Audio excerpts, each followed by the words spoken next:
Hello everybody, welcome back. It's another episode of me reading to you, so strap in for story time with Sarah. We are this week reading chapters 15 and 16 of my novel Waywood, If the People Cutting the Trees Over the Back of My Garden Would Ever Fuck Off.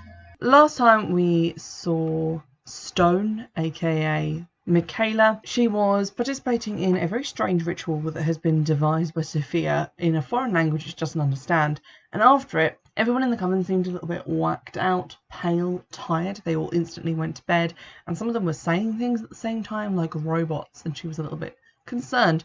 So let us see if those concerns are unfounded. Are you kidding me with the chainsaw? Quick content warning for this week's episode. There are some mentions of drug use, homelessness, some very not nice things said by a very not nice character, including a racial slur. So I just wanted to prepare you guys for that awfulness coming out at the end of the chapter. And obviously this doesn't reflect my personal views, but it is part of what makes that character so undeniably horrible. So I thought I'd include it. Chapter 15. Wakey, wakey, newbie. I flinch out of sleep, rolling onto my back and throwing up an arm to protect myself. Someone's grumpy in the mornings. It's Campion standing over me, looking as full of energy as ever. I can almost convince myself that I didn't see her get completely zombified only last night. Big day today. You've got 2 lessons from me, lots to get through.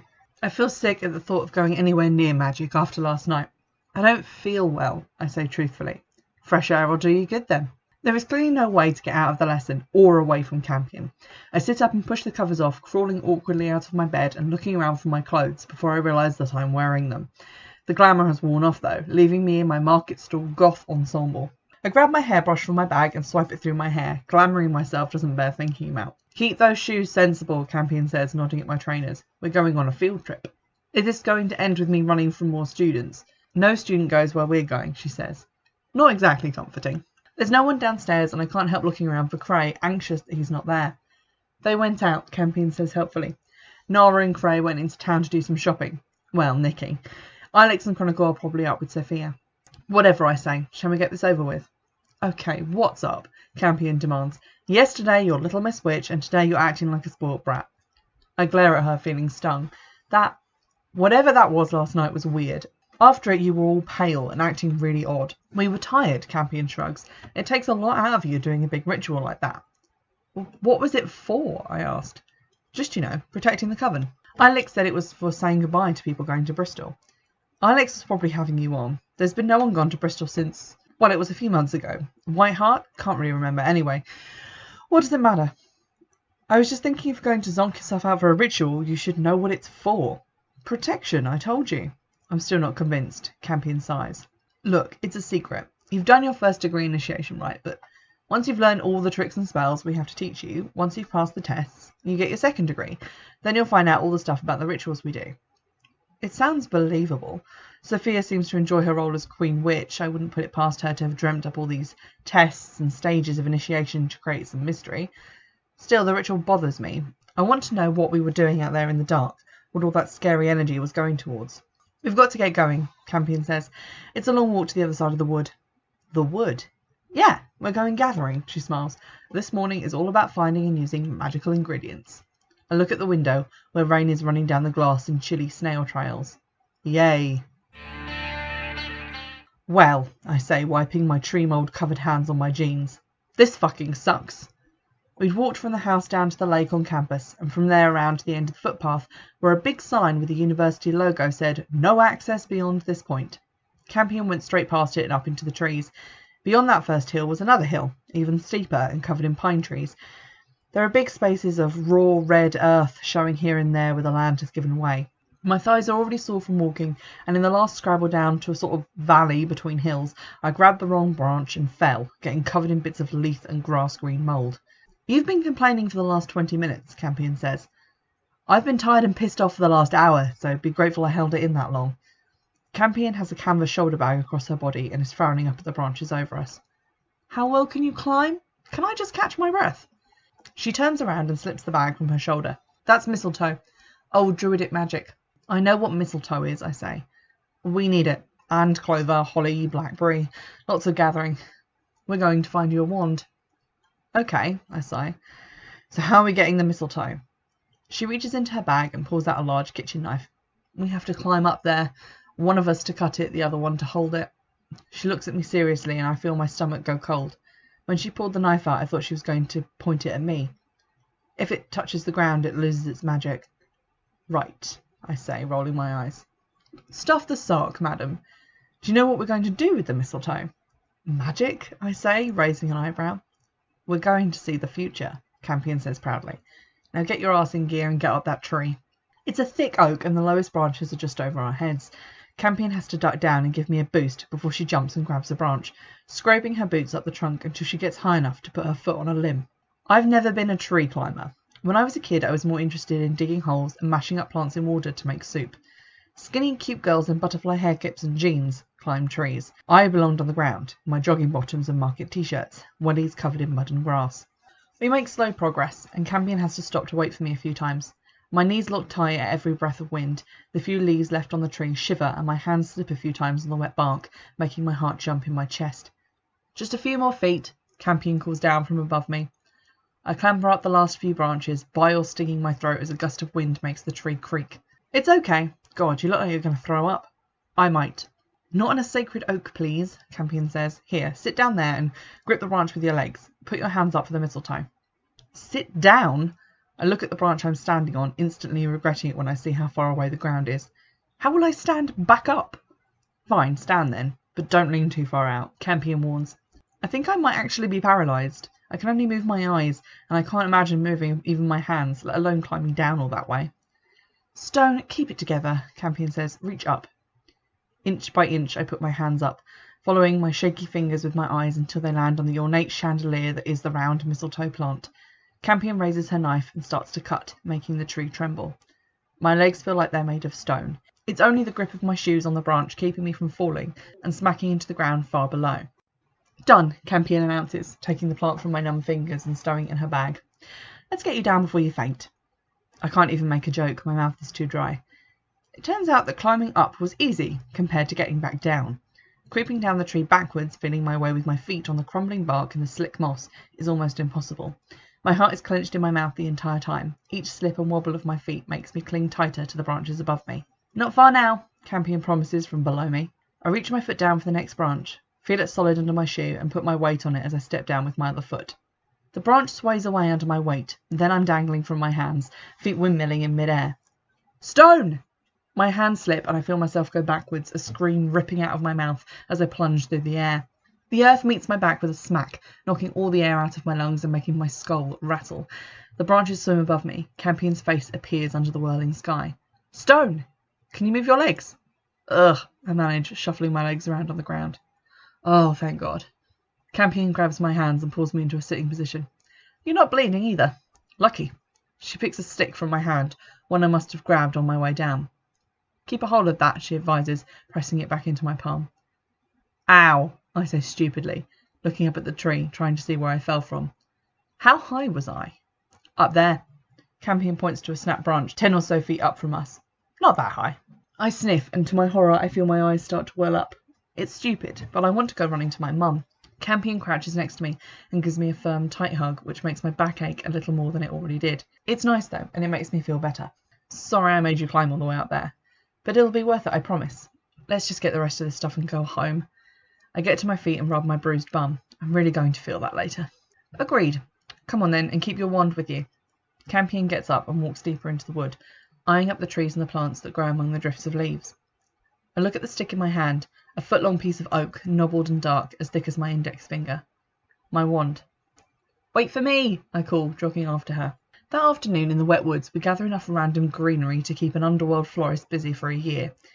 There's the mistletoe, clover, blackberry leaf, ferns, apple tree bark, holly, nettles, deadly nightshade, hemlock, a toadstool that oozes black blood when Campion cuts it, rowan berries, yew, and about 50 other things that Campion names as she directs me to cut leaves and take bark flakes from various plants.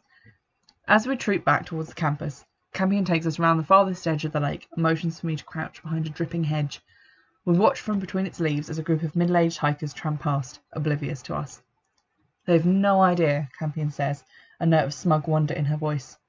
They come to look at the scenery and walk around, talking to each other about land prices and the weather, and they have no idea what's living right here, in the centre of it all. She turns to grin at me in the shadow of the hedge. Witches. Real witches who take these pretty shrubs and flowers and use them to make things happen. Campion, usually the most level-headed in the group after Cray, is scaring me a little.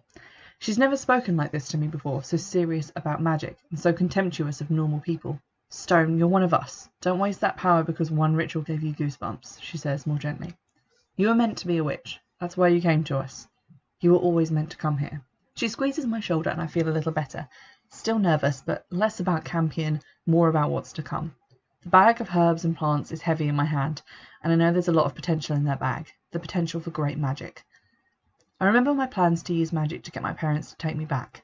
How had I forgotten my goal so quickly? Admittedly, I've been busy with Cray and learning magic. Well, Cray again, but to forget my parents. Best get back, Campion says. The potion we're making, it's better when the ingredients are fresh. I set thoughts of my parents aside. After all, they're most likely not thinking about me. Do I even really want them back? I ask myself as we walk back to Waywood, loaded down with magical ingredients. Do I really need them? The feeling of falling out of the tree comes back to me, my sudden sharp longing for my mum, of her kind face and the cup of tea she'd make me if she knew I'd been hurt. But she hadn't been there. Campion was. Mum didn't even know I'd been hurt, because she'd sent me out of the house and told me never to come back.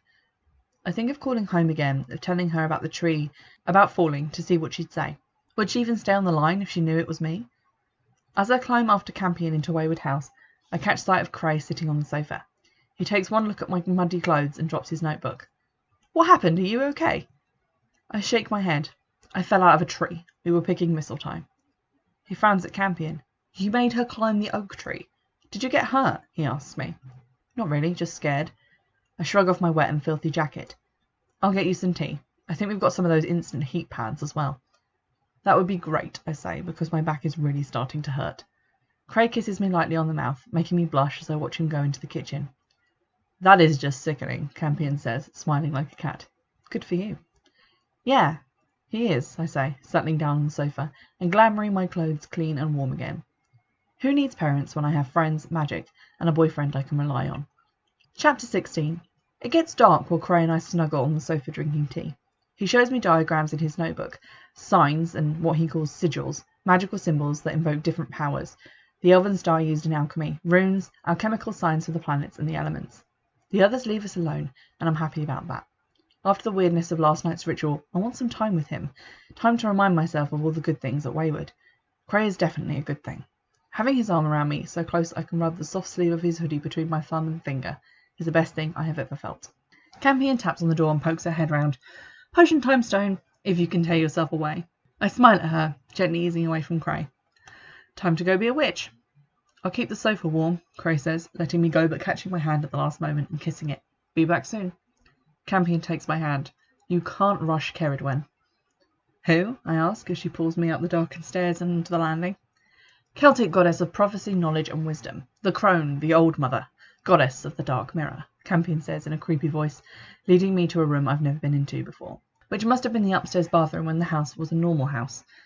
When Campion swings open the door, I see that I was right. The light from lots of candles reflects off of cracked white porcelain. The bath is full of rubble, with tea lights wedged in between the chunks of concrete. The floor has patches of linoleum, but is mostly bare wood. Someone has drawn a pentacle, the five-pointed star within a circle that represents the elements, on the mirror over the sink, where pillar candles have made long stalactites of wax that drip almost to the floor. On the board floor is a circle painted in black, the triangular images for the elements added all around it. In the centre is a camping stove, with the gas turned low. A dented saucepan bubbles over the blue flame. Take a seat, says Campion. I've already made the potion. I'll give you the measurements later. That's not the important part. Anyone can follow a recipe. So what's the important part? You have to know when and how to gather the ingredients, for one. That was this morning's lesson. If you let the mistletoe touch the ground, gather lavender when it's not a full moon, your potion is not going to work right. Lesson number 2 is to call on the power of the right deity to bless the potion. Deity? Well, in this case, Ceridwen. Now I'm really confused. But you guys all said that magic came from the elements and from inside myself, that it got channeled through my chakras or whatever. Good to see you were paying attention, and yeah, that's all true.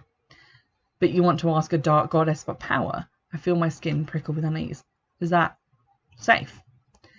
Campion smiles, her teeth white and gleaming in the candlelight. Safe didn't get us the mistletoe. Campion. Oh, relax. The old gods and goddesses, they all have different faces. Maidens and hunters and crones and warriors, but none of those faces is evil. They're all part of nature. I still have my doubts. I've seen what my power can do. I believe in that. But the power of a goddess? I try to imagine a crone, and all that comes to mind are Halloween-style witches, black cowls and long noses and withered faces, opaque eyes and extra fingers and warts. No thank you. Look, Campion says, here's a lesson for you. There's no such thing as bad magic, okay, or black magic. No goddess is evil, and no power from anything, even the most poisonous toadstool, is bad. Magic is like raw metal. You put in the work digging it out of the earth, melting it, purifying it, shaping it. It becomes what you make it. You can make a knife and stab someone, or you can make a pot and cook a stew to feed the hungry. It's all about the witch. It's not Ceridwen that's dark. If your intentions are dark, you'll call up magic and make it that way. Ceridwen is a source of power and old wisdom. She can show you things and take you to amazing places, but she's not going to make you do evil. I'm still not certain, but I can tell Campion is getting impatient, so I nod and follow her lead when she sits cross-legged facing the pot. This, for the purposes of tonight, is Ceridwen's cauldron, Campion says, gesturing to the roiling green-brown water in the saucepan. There's a legend that Ceridwen had a potion brewed that would give whoever drank it wisdom and immortality, but only if they drank 3 drops and no more. After that, it would poison them. That doesn't help calm my nerves, neither does Campion's next move, as she produces 2 metal camping cups, the kind that look like mini saucepans, and slot together. We will invoke Ceridwen and ask her blessing on this potion, that it may give us prophecy. Isn't there mistletoe in there? Yes. Okay, even I know that's poisonous. And yet you're still alive, Campion says. What? We gave you some of it at your initiation, to help you commune with the divine. You drugged me? I can't believe it. Those horrible cold sweat-inducing dreams about the past of the other coven members, that had been caused by some poison they dosed me with. It's completely safe, Campion says. The recipe is tried and tested. Sophia uses it every full moon to see the future of the coven. I look into the pot. If she's telling the truth, I've already survived the brew once, and aside from the vivid dreams, or visions, whatever they were, I'd felt okay when I woke up. That doesn't make me any less pissed that they'd given it to me without asking. Had Crane known about that? You gave it to me without telling me. Campion looks apologetic. We only wanted you to see things from our perspective, see how good the coven is. Besides, it's only like smoking a bit of something. Don't tell me you've never done that. My face goes hot. But if I have more now, I'll have more than 3 drops, I point out, and Sophia definitely has. That's just a story, a fairy tale. A little knowledge can be a powerful thing. That's the lesson. Knowledge, well, that can hardly hurt me, can it? Just knowing something, drinking a little bit of potion that's probably no more harmful than, say, a can of white ace and a spliff, can't really be such a bad thing. Okay, let's do it then, I say decisively. Alright, close your eyes and we'll start the invocation. All you have to do is chant the name Ceridwen in your mind, and I'll do the rest. Okay, I close my eyes and begin to chant inside my mind. Ceridwen, keeper of the cauldron of rebirth, lady of prophecy, goddess of wisdom and renewal, I invite you into our circle. We ask that you bless us with the gift of foresight, of primeval knowledge. As we drink, let us embrace the death of all things and the new life that follows. Let us see beyond the turning of the wheel. I think it's an okay poem, but kind of a silly thing to be saying in a bathroom full of candles over a saucepan of bubbling weeds. While Campion chants it all over again, I focus on the darkness of the inside of my eyelids and chant Ceridwen. As the pinpricks of candlelight make shapes on the insides of my eyelids, I fight to clear my mind. After a few moments, I find that I can see the cauldron, a classic witchy black pot, bubbling with a black brew that reflects the last sliver of the moon overhead. The image blurs and changes in detail as I lose focus and regain it, but the pot and the moon remain mostly the same. Sitting on the wet grassy ground, haloed in moonlit mist, is a woman in a black cloak, an old woman with a strong face and bright blue eyes. She looks sort of like my nan, but from pictures before she got all tiny and bird-like and went mental. She looks like she's been expecting me, like she's sussing me out, but liking most of what she sees. My internal chant breaks off with a question. Ceridwen? She smiles a small smile and lifts up her hand, which is holding one of my nan's teacups, cream with green flowers on it. Inside is the same potion from Campion's pot, green and bubbling like a witch's cauldron in a cartoon. I reach out and take the cup, raising it to my mouth to drink. The berries are beautiful this time of year, Ceridwen says, but so many are poisonous, and they are so alike. Bitter liquid burns my tongue, and I swallow. I blink my eyes open and find myself staring at Campion, holding one of the metal cups in my hand, my tongue furred with leaf residue. You were really zoned out, Campion says approvingly. I already closed the circle. Now what? I ask, lightheaded. Now you go to sleep and see what the goddess has to whisper to you, Campion says, after you're done being disgustingly coupled with Cray in the living room. I manage to get up and stand in the circle, blinking and trying to make my tired eyes stay open. I might just have to go to bed. Campion gets up, frowning. If you're sure. Are you all right? Fine, just lots of walking and climbing today. I need to go lie down. Tell Cray I'm sorry, and I'll see him tomorrow, will you? Of course. Oh, take this. She hands me the metal camping cup. Add it to your collection. I can't even say thank you. I'm too tired to form any more words. Getting from the bathroom to the bedroom is hard enough, like I'm walking underwater with pockets full of stones. I cross the dark room and drop the metal cup into the shoebox I rescued from downstairs to keep magical things in. My penknife athame, my wand, and now a cup, or chalice as Cray had called it. I pull my sleeping bag and blankets over me and fall to sleep almost instantly. I have no idea what Ceridwen wanted to show me, but as I look up at the great rusted Ferris wheel, I'm fairly certain there has been a mistake. I'm in a theme park, or a fairground, one of those travelling ones that turn up from time to time in Victoria Park. Rides, rigged games, and junk food. The perfect opportunity to get pissed or high and listen to loud, tinny pop music, watching the spinning lights of the carousel in the dark. This fair doesn't look like it travels anymore. The Ferris wheel is rusted. Parts of it have fallen off, a seat, a crossbeam. There are little trailers and a few wooden booths where I suppose games were supposed to be set up. Catch a duck, win a prize, coconut shy, test your strength, China smash. Shoot 3 targets for a bear, hot dogs, candy floss. But all the signs are peeling and faded. Grass is growing up against the trailers. There are no prizes to be seen, and beyond the rusted helter-skelter, there's a Wurlitzer that's blackened and charred, the painted boards behind it warped and twisted by flames. Here! I turn and see Cray frowning at the abandoned fairground. He looks so tired. There are bruise-coloured smudges under his eyes, and his hair desperately needs a wash. What? I ask. He seems not to hear me. I suppose you're right, he says, and starts walking towards the nearest wooden shack, which has Candy Floss painted on it in faded pink, outlined in gold. I open my eyes to the bedroom at Waywood, feeling like an elastic band has just been snapped in my brain. What was that all about? Hardly an amazing vision of the future. My mouth tastes like stewed tea and my eyes feel all gritty. Ugh. Sitting up, I realise it's morning. The multicoloured throws tacked over the boarded windows make the light coming through in oranges, blues, pink and purples. Desperate to wash the taste of the potion out of my dry mouth, I get up, pull a blanket around my shoulders against the freezing air and hurry downstairs to find a can of Coke. There's no one in the lounge or kitchen, but I can hear voices in the back garden. Through the window I spy Chronicle and Campion perched in one of the plastic chairs. Chronicle has Campion sitting across her lap, and the legs of the chair are sinking slowly into the muddy ground.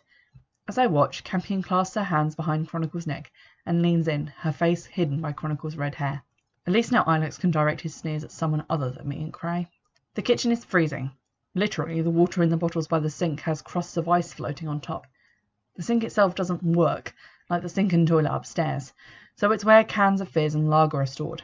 I take a can of Coke, then notice that on the back of the kitchen door is my old handbag, the one I'd had with me the night I was kicked out.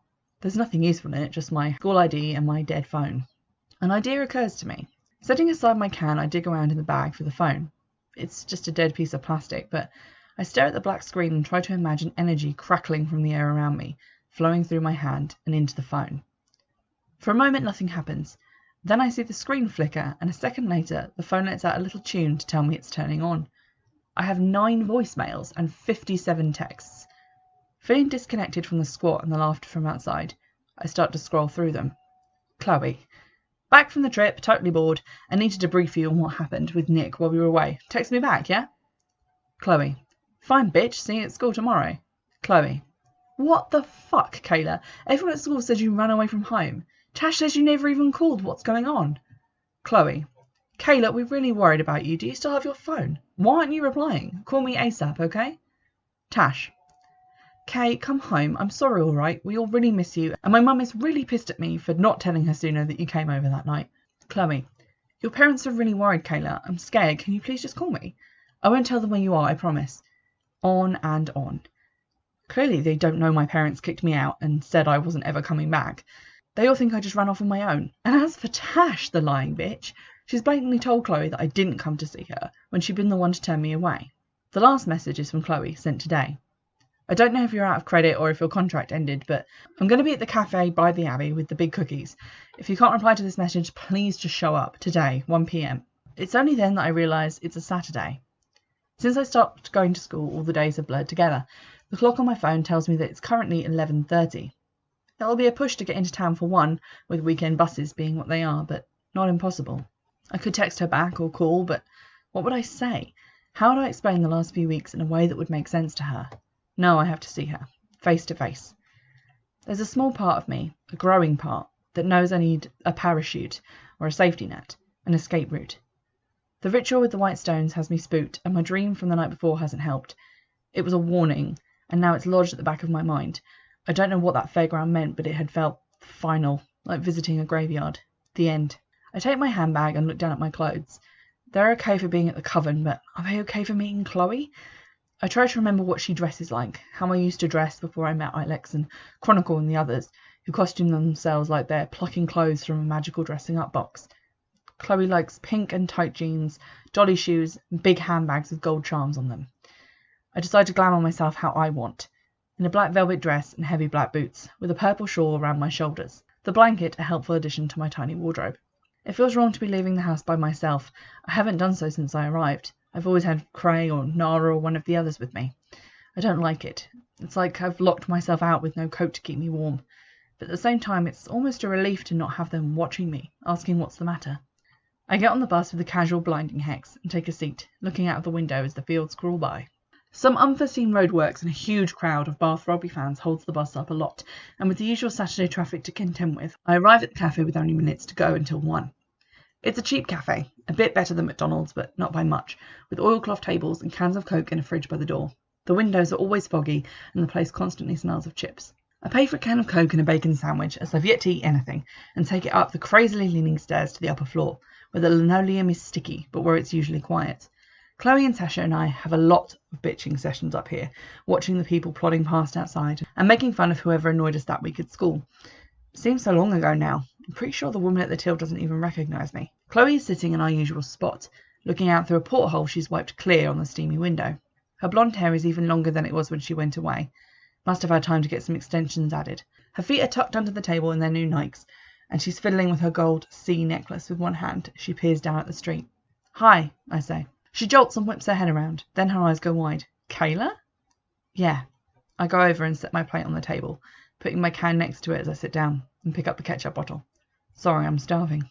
"Where the hell have you been?" she hisses. Her tan hand reaches across the table and grabs mine. Her plastic nails graze my knuckles.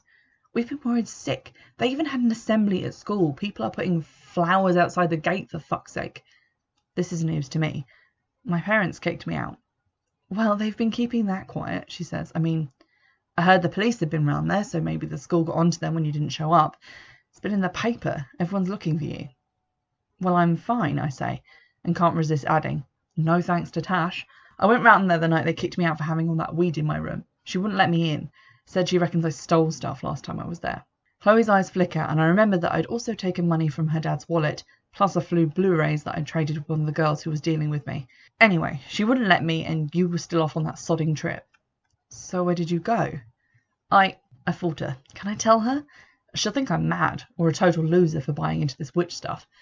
Already the urge to please her, to stay on her good side, has returned. "What?" she says. "Are you sleeping rough?" Her eyes almost gleam, the same way they do when she talks about other people's breakups and pregnancy scares. That same pleasure at watching someone's drama. "No, I have somewhere to stay, with friends." "Friends?" she frowns, and I feel a smarting sting of anger. She doesn't believe me. "New friends," I say. My anger prompts me to add, "Friends who are there when I need them." "Hey, I was on that trip. I didn't even know about all this until I got back." "But you wouldn't have had me to stay even if you had been here." She huffs like I'm being difficult on purpose. "Well, Mum and Dad might not have let me. Anyway, what's the deal with these friends? You're dressed like a pikey stoner." "I haven't smoked since I got kicked out," I say, realising it's true as I say it. Chloe doesn't look impressed, but that gleam is back. "Are you on the hard stuff now then? Like what, heroin?" I see her scope out my arms for needle marks. "I'm not on drugs, Jesus." I pick up my sandwich and rip a bite out of it. feeling as usual like a hefty cow beside Chloe's tiny body. So what are they then? Are you hanging out with all the homeless piss bags? Those old men and the scary woman with the dirty hair? Can you even wash? I see her eye my hair with some disappointment as I glamoured it extra clean and perfectly styled. I live in a house with some other runaways. They're all our age or a bit older. One dropped out of uni, but they're all really cool. I seize my chance to score a point on her. One of them, the guy that took me there, he really likes me. We're going out, I think. I feel my heart sink into my stomach when she rubs my hand pityingly. I've read about guys like that in company. They find some girls, like a really needy one, and then they pretend they're interested until they can get them to go on the game for them. I snatch my hand away from her. That's not it. Craig's the best person I've ever met, and he's a lot smarter and better looking than those twats you let in your bra after a few drinks. Well, at least someone wants to get into my bra. She gives me a tight, pitying look. This Craig's probably just happy you still got your teeth and occasionally rinse your pants.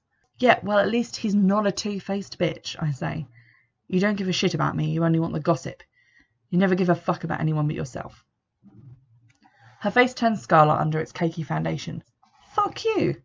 You know what? You've probably got lice and crabs, and I bet you're on fucking heroin, and you'll get AIDS from that scummy pink boyfriend, and you know what? Don't come crying when you do. You're such a fucking cow, Michaela. My name is Stone, I say. Don't call me selfish when the only reason you wanted to talk to me was so you could cash in on whatever horrible thing you thought had happened to me. You're a gossipy bitch, Chloe. Stone. She laughs at me like I'm a snivelling kid on my first day of school. What the fuck are you even on? But the word witch sticks in my throat like a bone. I can't get it to come out. I try again as Chloe looks at me with a wrinkle of disgust in her forehead. Still I can't say it. I stand up and grab my bag, breakfast forgotten. I just want to get away from her. This was a horrible idea. Freak, Chloe says, shoving her chair back and coming after me. Everyone at school's going to hear about this. I turn around and, forgetting in that second that I'm a witch, that I've thrown rugby players into walls and spoken with a dark goddess, I hawk up all my saliva and spit in her face. Then I'm away, down the stairs, through the cafe. I shove the door open and leg it across the street. Well, that episode was quite fraught with teenage drama, wasn't it? There's a lot going on in these last two chapters, and hopefully I'll be uploading chapters 17 and 18 soon, because obviously there's going to be some fallout from Michaela's old life getting involved with her new one. I hope you've enjoyed this episode, and don't forget to check back for updates and reviews on both Castbox, wherever you get your podcasts, and YouTube, where I do my unboxing videos. In the meantime, I'll see you in the next episode. Bye!